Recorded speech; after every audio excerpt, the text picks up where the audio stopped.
clearly I knew details of the escape, and I knew some details of Vrba's potential intolerance with Israelis. This is a state which was built in the 50s, and it was Eichmann trial. So I did hear about some incompatibility of Rudi Vrba with the either historical segment or political aspect of Israel, whom I respected very much.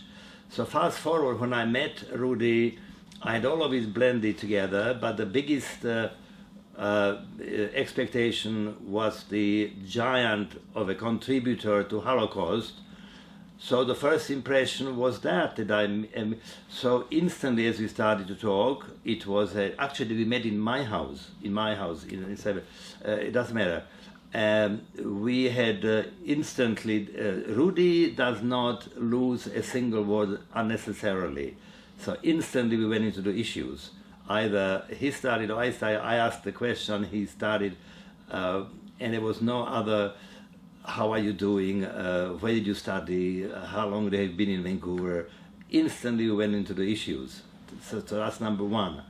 And that brought the details, which I'll tell you perhaps later or now, that I volunteered, that I knew so much about Rudi Vrba and his contribution, but I also knew about his confrontation with politicians and historians about Kasztner, whom I knew a bit, and he was surprised.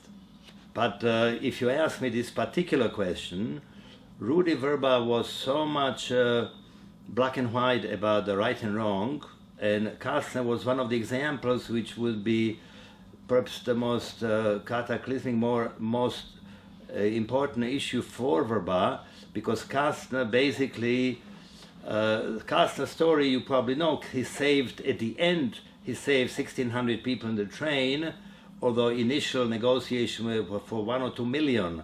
The Europa plan, which Kasztner and organized, and due to the atrocities of Germans, it didn't work, but the goodwill was here, and this Kasztner train story was in 1944.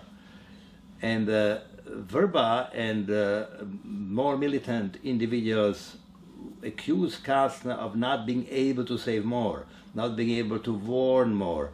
They say, if you, Kasztner, were so much connected with Nazis, how come you didn't warn those Jews who go into the trails of the potential Auschwitz? The answer is Kasztner could not do it, and we could go into details later on. But for Rudi, it was black and white. Kasztner was a villain, not a hero, because Kasztner did not warn 500,000 of Hungarian Jews, or maybe 1 million of all other Jews.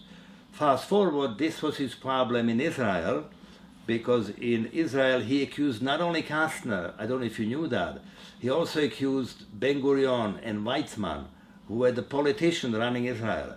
He was accusing even them of not doing more during the war to get more help to Jews.